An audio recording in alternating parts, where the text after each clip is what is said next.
welcome back to my channel. We're playing a game called Lake of Voices. If you've played it, let me know in the comment section below. I'm really interested to find out what it's like. So it looks so interesting. Got any comments of what games you want me to play or anything? And let's start a new game. So let's begin. Choices. Okay. Certain choices are timed. Time running out isn't something to completely avoid. In some cases, not getting involved can open new possibilities. Other choices aren't timed. These options are only deemed whether Kika has any special affection for another character or not. If you survive until the second night, the story will branch into one of the 5 different plots based on your earlier decisions. The other characters cannot manage all situations in the various plot lines, regardless of what you do. If a character isn't making it, try getting that plot with a different set of survivors, or having the same group of characters venture through some other storyline. Becoming closer to someone can add and or remove feature choice options and try to and change how some scenes play out. Your decisions to build that connection may not go unnoticed by the other characters. Earning the full amount of an affection with certain characters can require getting info into specific plot lines. Okay.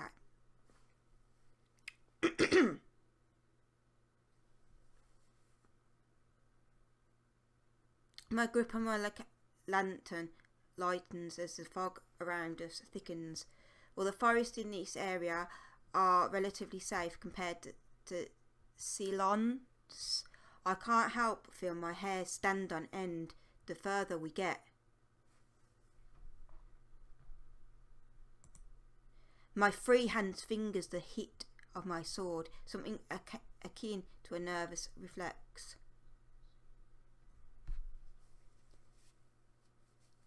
Bemali, is that how you say his name? Bemali breaks the silence after seizing my unease or assuring his own. I hope it's the letter.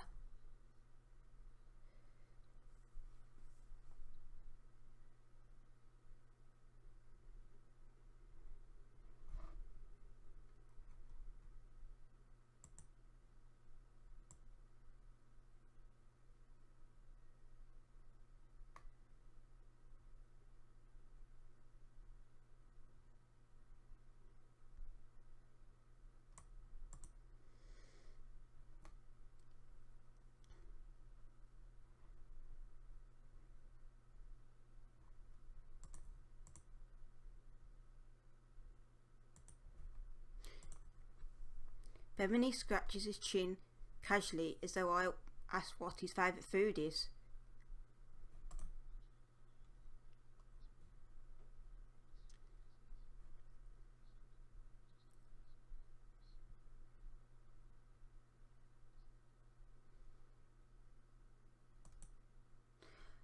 So I'm not the only one who feels it. A sense of relief hits me, but not enough to undo the buzzing of anxiety. The lake, Sinos, most try their best to avoid it all their lives. The hundreds who die attempting to cross it uneasily, backwater, dragged to death by the creatures lurking within, aren't a secret.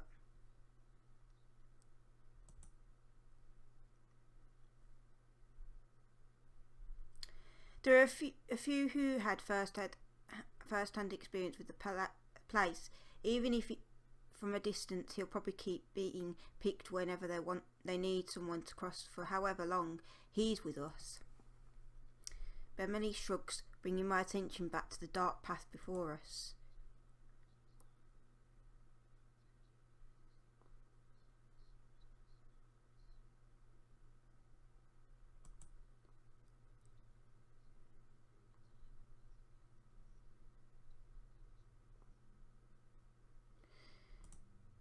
One of our allied villagers, Hema, is being harassed by brigadiers, a band of ruffians. We don't have any guards to send and assist, only Beverly and myself. The least we can do is arrive before we're too late to be of any use. These kinds of squabbles happen often, but have to be put down lest they turn into a blood grudge or all-out war. The last we heard, neither option was that far off. I glanced at Blemley, an eyebrow raised, a slight smile plays across his lips.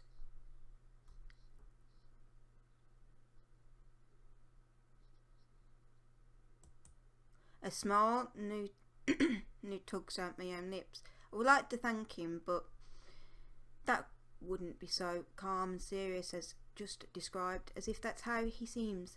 I'd like to keep it that way. My lack of reaction only makes him smile grow, and he chuckles a bit before refocusing on the path. I do the same. It would be right to let my guard down in a place like this. Beverly appears to feel differently, however.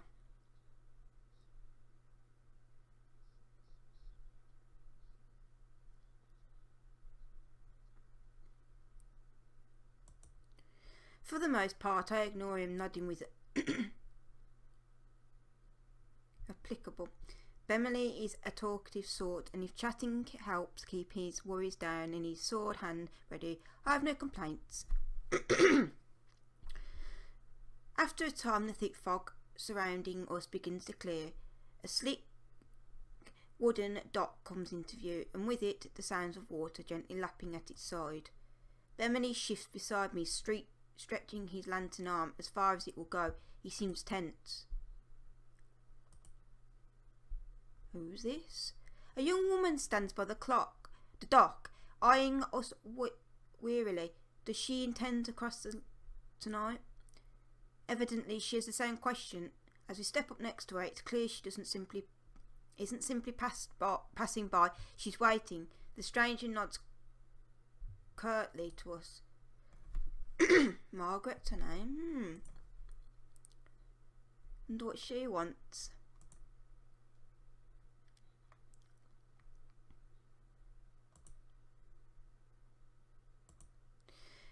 There's a stuffy silence. Margaret turns to gaze out across the lake, expression unclear with not much to say.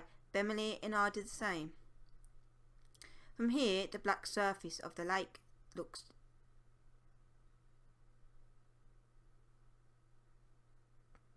dismally calm. Wind rushes across its surface, a sound like whispering. So perhaps it's actually whispering. I concentrate, trying to place the difference, searching for breaks in rhythm. After a few seconds I feel foolish.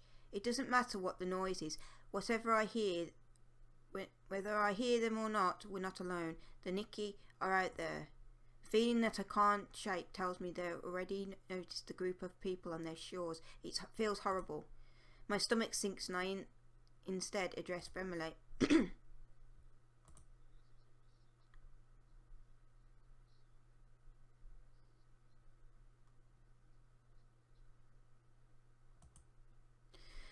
Panic rises inside me. Panic. I try to crawl.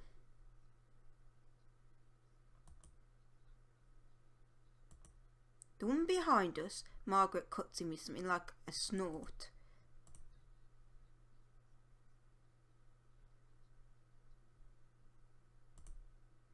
Beverly and I share a look. The woman seems haughty and willing to put up a fuss.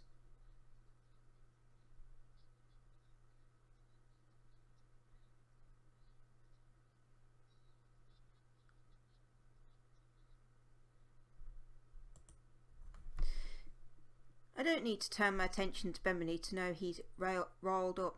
I step in before he can say something rash.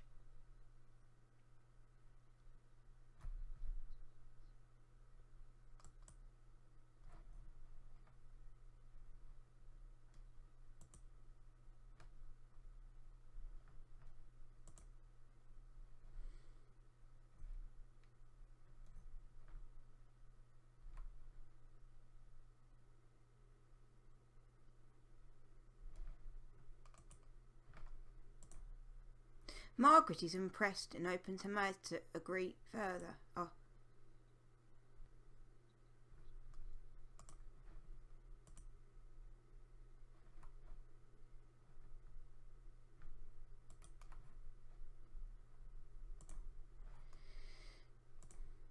She clamps her mouth shut and then lets out a sigh.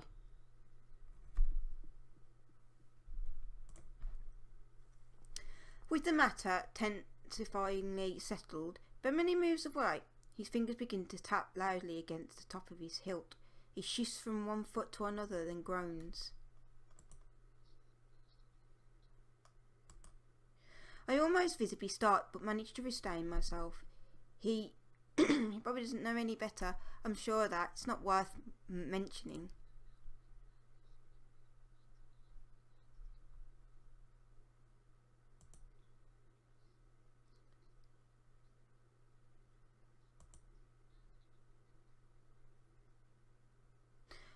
Wonder.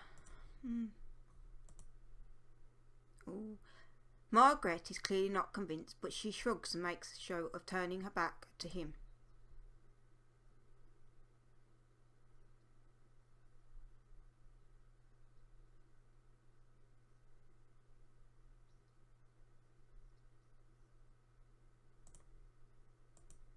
Bemini rubs the back of his neck, his face regretful.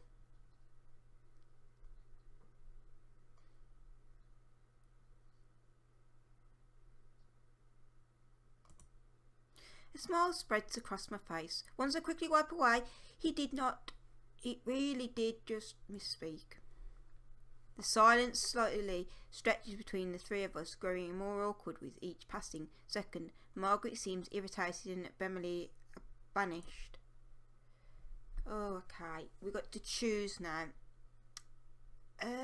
You're quite informed, Margaret. I'm sure you're forgiven, Bramley. Say nothing.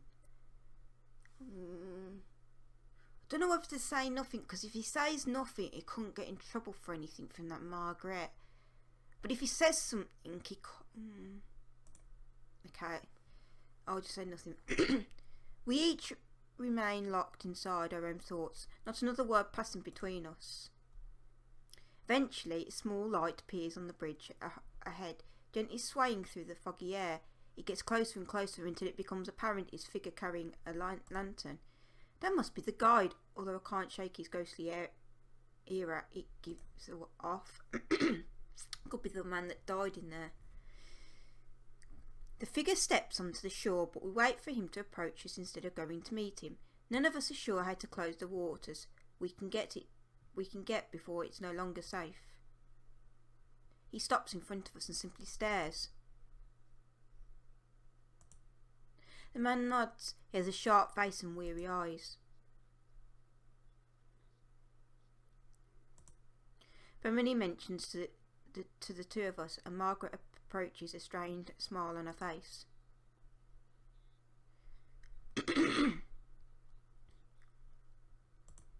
The guide turns to face her as well, remaining unchanged. It must be a lie. He wouldn't have to say something otherwise. She really does have preferred to travel with him. That's a problem.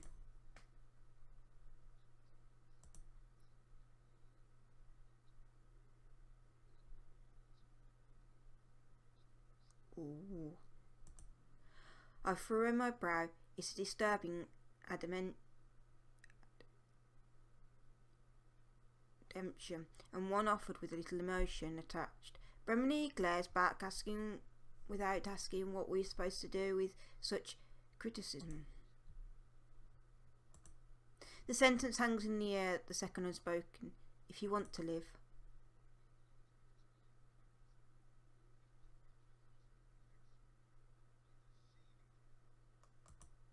He jerks a finger at Margaret, whose face contorts with anger.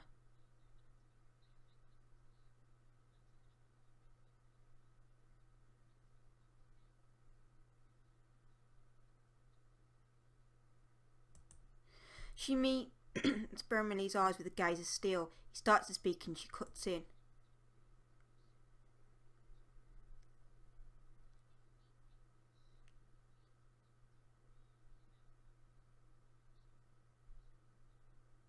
Well, she seems right moody, she does.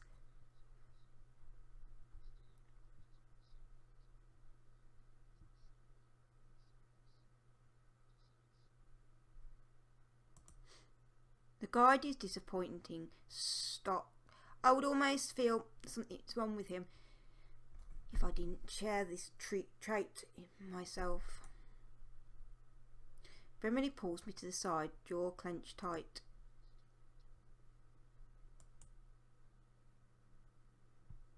His voice is low. He darts a glance at Margaret.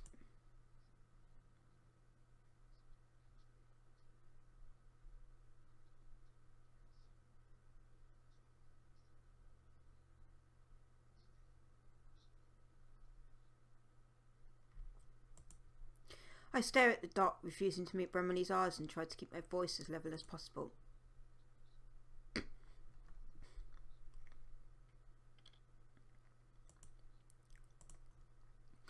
Bremley leans in closer, apparently having missed what I said. I move the sympathy for her in my response when I speak again.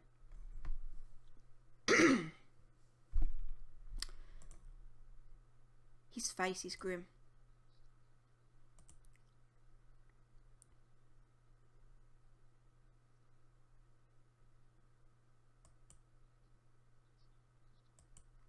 I cross my arms, a hand on my chin. I have full confidence in my abilities and in Bremley's, but there's no reason not to believe the guide knows exactly what he's talking about. If we go, he might not be able to give the group the attention we deserve. What that would mean, we truly would be putting Margaret's life at risk on top of our own.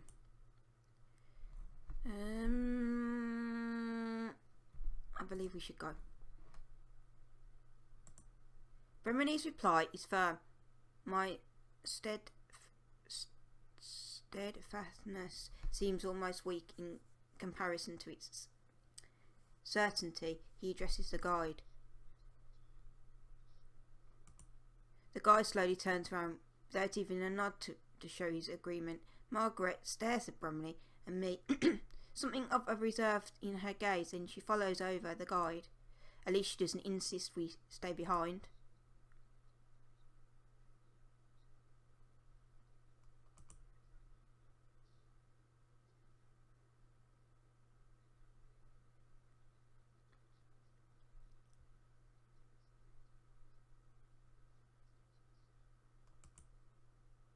He turns to follow the others across. I will protect everyone this trip, I will. We will make it through this. Then I step onto the dock and join them.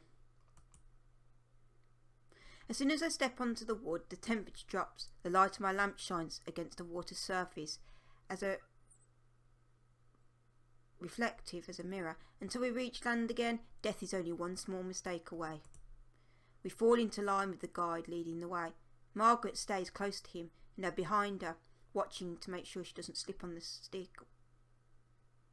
Wet wood. Bromley brings up the rear. Each of us hold our lanterns in front of us, but it does look good. The fog is thick and nigh impenetrable, consuming the light as if hungry for it. Above the surface of the lake, it's deathly quiet. No longer is there the whispering wind, nor the sound of water lapping against the shore. It's just our own mismatched footsteps and sound of my quickened breath. My eyes drift across to the lake against my better judgment. It's no wonder there's not even the sound of water. With how still the surface is, it seems almost steady with the sheen of the black marble floor. It's hard. I've heard rumours the water of Sinlos is heavier, more difficult to disturb than natural water. That's just the weight of its oppressive cling is enough to keep someone down, even without them. Something even darker than the abyss of lake flickers just below the surface, or at least I think it does. I turn my gaze to Margaret's back. It's better to stay focused. The guide is looking over his shoulder, addressing Margaret.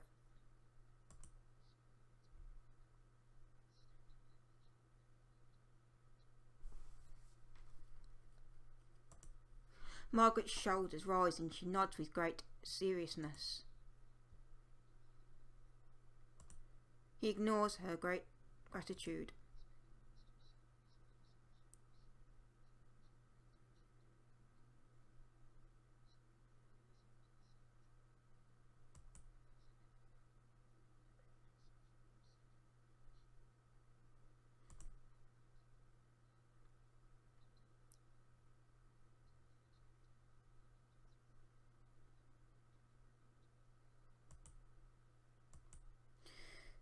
He's facing the front again, his voice as expressionless as before.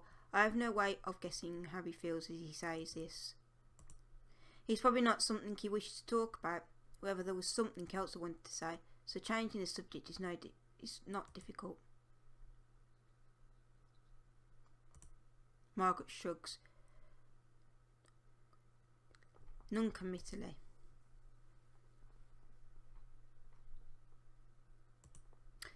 She hesitates and then she looks tensifyingly over her shoulder at me.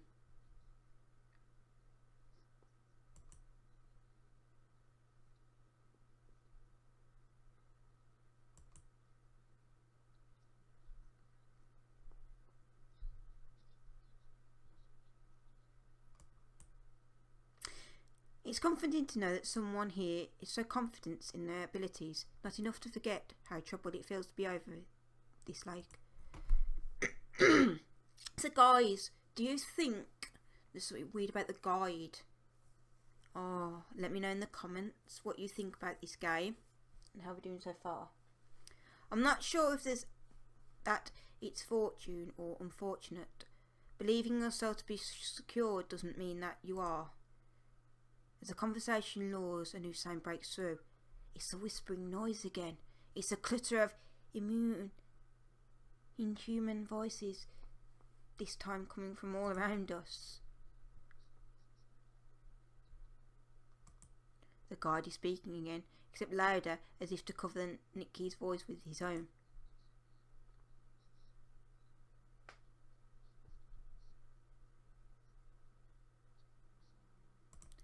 Margaret nods in response, but I hear a grunt from behind me. The guy doesn't say anything in response to Brumley's grumbling either.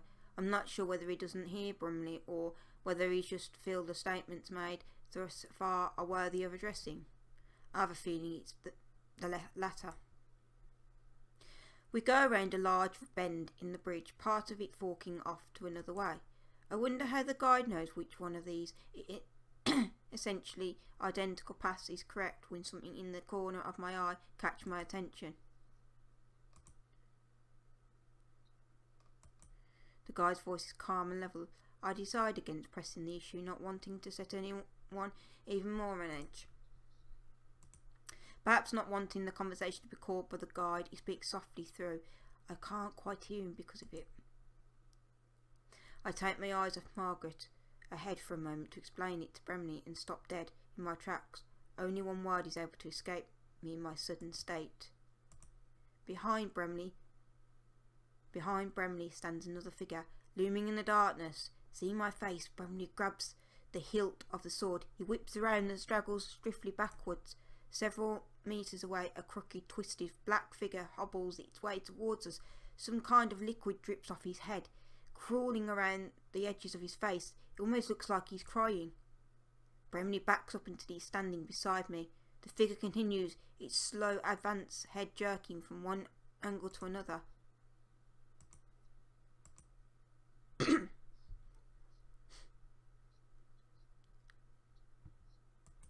The guide is standing next to us. I don't even notice him approach.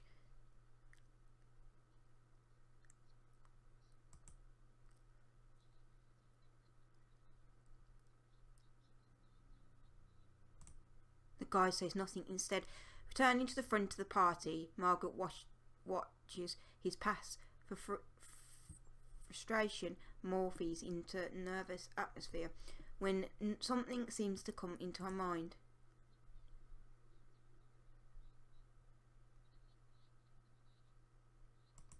Margaret's hand grips her face tight and desperation bleeds into her voice. I bite the inside of my lip.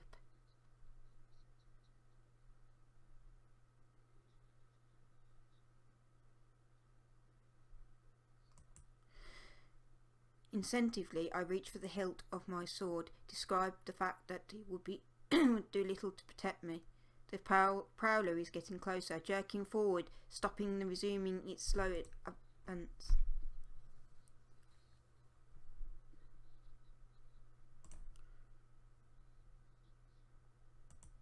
Bremley spits, the only one bringing up the rear, so he's the one most likely to be in danger if he keeps following the guide whoever moves forward.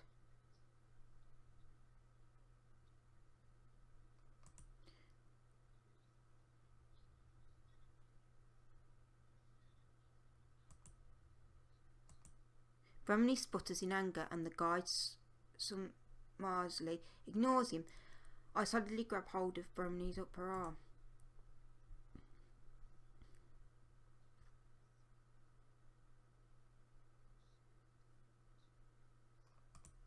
Bromley's eyes the guide with unresolved honesty, but allows himself to softly sigh in relief. He gazes at me with fondness. Despite the fact I'm going against his advice, the guide says nothing more. It's clear now he doesn't give a damn what we end up doing. Some part of me is glad for that. I want to help everyone make it through, and it would be worse to have pursued the guide every time help was necessary. Bromley places a gentle hand on my shoulder. Bromley's face hardens in return. He moves his free arm down. I fully link his arm with mine and now probably look forward. Margaret is following the guide with some reluctance, turning back every so often to check on us. I wave my lantern to signal we're catching up. Margaret returns her head to the front and quickens her pace. With a tug on Bromley, we start to follow them. The four of us continue countlessly over the bridges, only this time the wet swooshing steps of the power join the sound of our own. The prowler walks without a set pattern, sometimes fast, sometimes slow. It takes a long step and short ones. At times it stops working generally. Does it hurt to be out of the water like this, or is it trying to be difficult to read? Suddenly the whispering in the lake grows louder. I still myself, trying to not let it get to me. The most important thing in a situation like this is to remain calm. I can't lose my head. Then all at once I notice the guide and Margaret have come to a halt.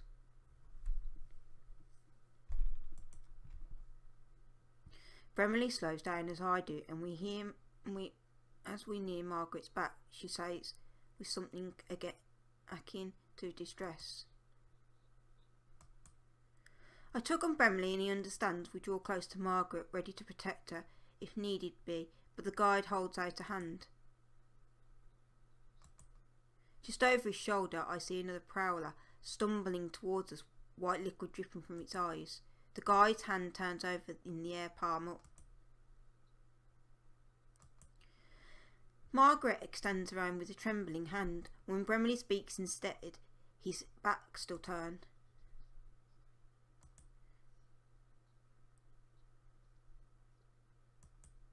Margaret takes Bromley's lantern from him, guided relief disposed on her features.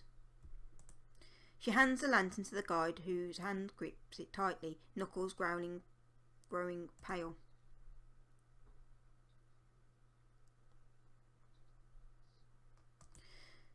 He steps closer to the monster, his movements light and confident as he nears the prowler, starts to back away. Is it only the approaching light that making it retreat, or are they afraid of him? The guide is far enough away from us, but that the fog is partly obstructing him, hiding his movements. The voice from the lake grows louder and louder. Water suddenly begins to splash across the lake in the distance, onto the edge of the bridge. They want him to mess up. I don't notice how tense I am until Bromley eases my grasp on his arm. Then suddenly the guide takes multiple long and fast strides forward towards the lantern and jumps backwards to regain the lost distance. There's a sharp hiss and a deep splash, and the voice of the Nicky grew quieter, not silent but quieter. A sigh escapes me and the guide comes back to our group. I glance at Bromley and realise he too is looking relieved, the guide before us, and I see it. The first prowler, it's still there, it's right there. I shift around, pulling Bremley behind me. The prowler launches after him, barely missing Bremley but striking my lantern instead. The fire goes out and the two of us are plunged into an unhealthy darkness. Then there's a slick splash. I realise Nikki returned in the water. However, Bremley and I are still standing. We're still here. I can't respond. Something cold, wet, slimy grabbed my ankle. I kick my leg out as fast as I can and the Nikki's hold slips. It can't pull with the momentum I've gained against it. Margaret rushes to my side, her lantern hanging out towards the Nikki. The light bushes its face. We see it from an instant, its eyes wide, and then it slides back into the smooth surface of the water. Bremley grabs Margaret and I both, helping us towards the centre of the bridge and cruising under the breath.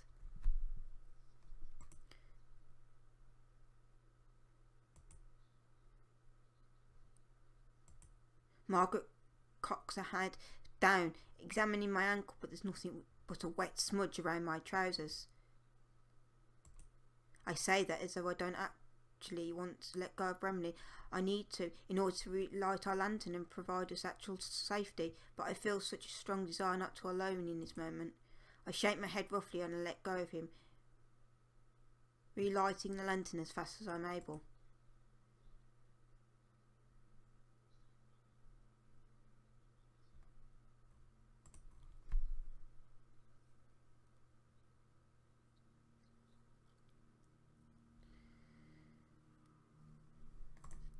Margaret nods solemnly. Suddenly it seems like we're all on the same side, isn't it? Only Bremley and I, she is with us in more than simply pressure. The guide's voice is cold as the monster's grasp ends my train of thoughts.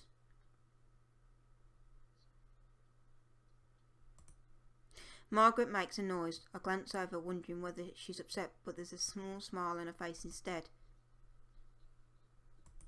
A nervous laugh bubbles up out of me, and as quickly stops. Bremley chuckles in response, and a collective tenseness.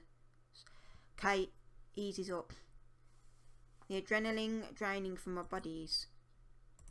The guy starts down the bridge again, and we join him. I try to calm down on the relief, the ease that we want to flood my head. It's not over. Prowler is gone, but it's Bremley's lantern.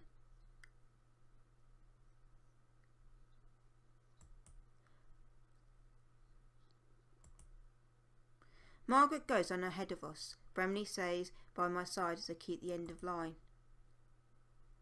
The breath of reliefness for Margaret and Bremley is quickly swallowed by the sombre atmosphere of sin loss, as replaced by the gravity of the near-death experience. Never mind celebrating his survival. Something like that shouldn't have happened in the first place. The memory of the prowlers reaching out towards us appears each time I close my eyes.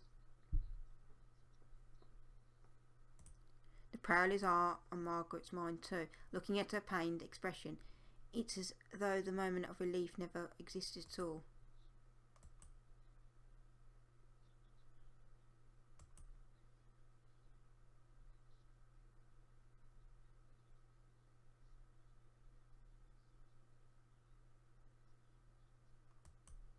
Of course it isn't. They are monsters. They're likely not to understand even the concept of right and wrong.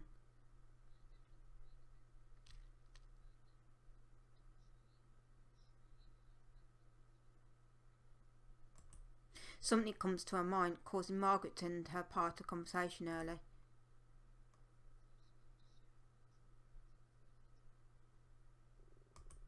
Margaret stops and waits for Bremley, and I too reach her position.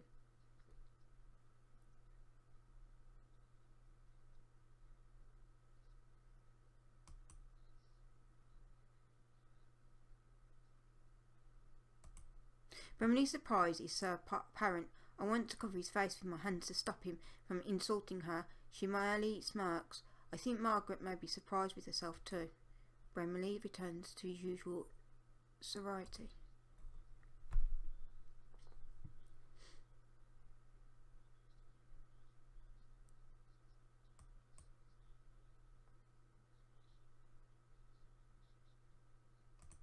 Margaret and Bremley turned to look at me in unsign. Looks like it's my decision. Neither of them are wrong. As for my goal is to protect everyone, I can't very well do that with Margaret following behind us. But being stuck on the middle of the group could also be dangerous depending on what circumstances we come across. Getting pincered by the enemy will be almost sure death, no matter how experienced Bremley and I are. I don't know what to do except from this bridge, and that makes things so much more difficult.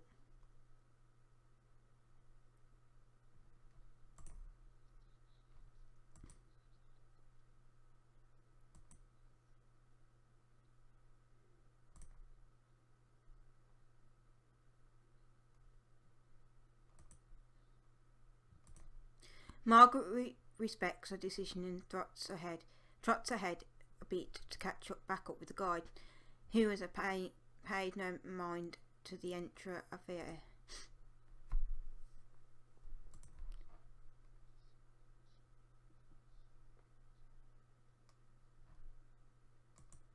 Margaret chuckles, replacing the amusement. I don't want to or Calais. I suppress my laughter yet again as his pouring response. The gloom we've been under dissipates slightly like high flicking through the fog.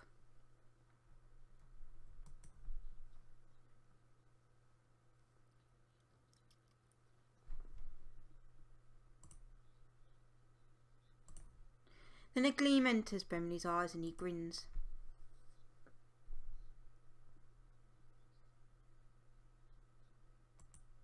He leans softly into my shoulder, trying to get me to what?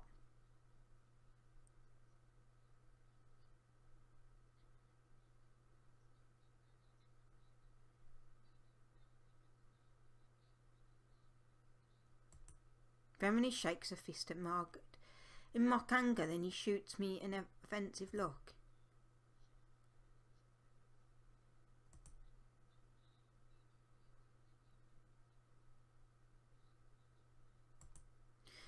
Bremley laughs self-consciously, scratching his head. I keep my eyes steadily ahead, unsure how I should respond. I'm pleased, almost grateful to hear what they think of me, but I don't know what I could say that wouldn't seem pathetic. Instead, I contribute the best way I can. I keep my focus on the path ahead of us. Without response from me, the conversation quickly dies out. Still, it eases my heart to be on such friendly terms with my companions. After some time, I notice Margaret isn't keeping up with the guide as much as she was before. I realise it's because the guide has increased his pace. Margaret begins to jog to an effort to keep up with him, and Bremley and I do the same. Despite this, the guide keeps getting further away. We go faster and faster until suddenly we fall on spitting across the slick wooden boards. Figures in the dark fog fly past us as blur. It occurs to me that if branching paths in the bridge appear to be sinking. I try hard to swallow my rising panic. The guide shouts something, but it's drowned out by the frantic pounding of our footsteps. I'm trying to piece together what he said. Don't stop, turn, when he takes a massively sharp right down a different path, using his own momentum and the sleek wood to side into the new direction with no loss of speed. Margaret must not have worked out the warning, either is she completely caught off guarded by the guy's changing course. She turns right in ahead, past the turn, and continues down the path we've been following up until now. She clumsily begins to halt her momentum down the wrong bridge. Then they come upon the fork. I make a hard turn, following the guide and leaving Margaret at rear.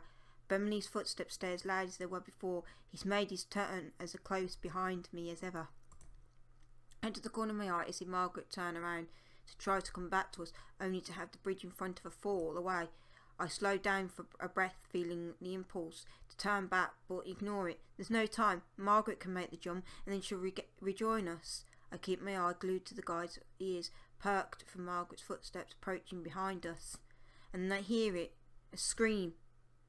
I whip around, sliding to a stop. Margaret is sinking. The bridge she's on is sinking into the water. She's despairing. She didn't jump.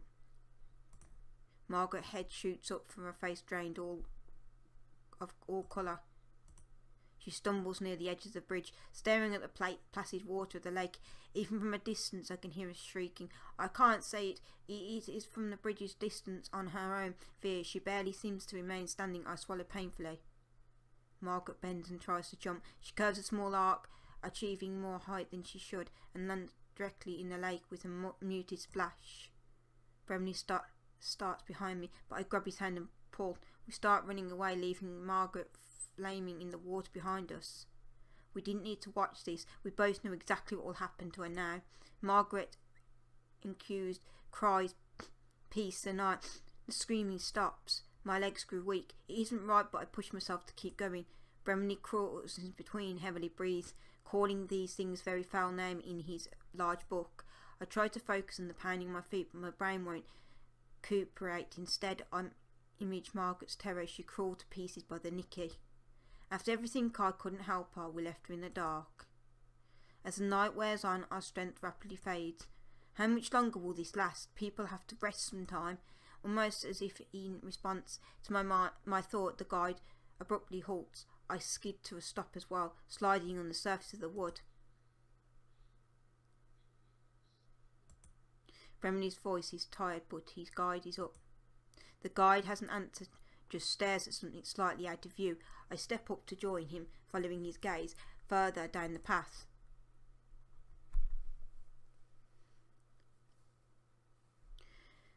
The curled a little ball,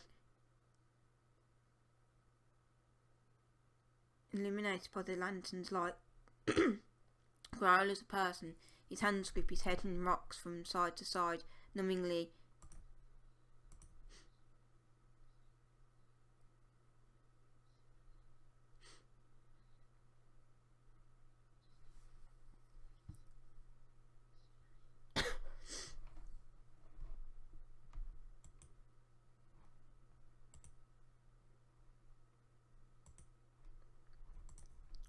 I'm struck with area of a question. What's going on? Why would I wander out into the bridges on his own?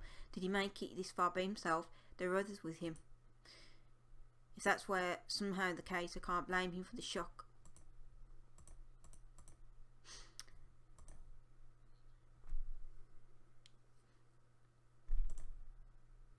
Okay, I think we're going to leave it there today, guys. So, if you want me to play more of this game, let me know and give it a thumbs up and a like. Tell me what you thought of the game so far, because I thought it was alright, but not to the best. But if you want to see the ending, let me know. And any comment below as well, please, on any other games you want me to play. Don't forget to subscribe if you're new. Hit that notification bell to know when I upload. And I'll see you in my next video. Bye!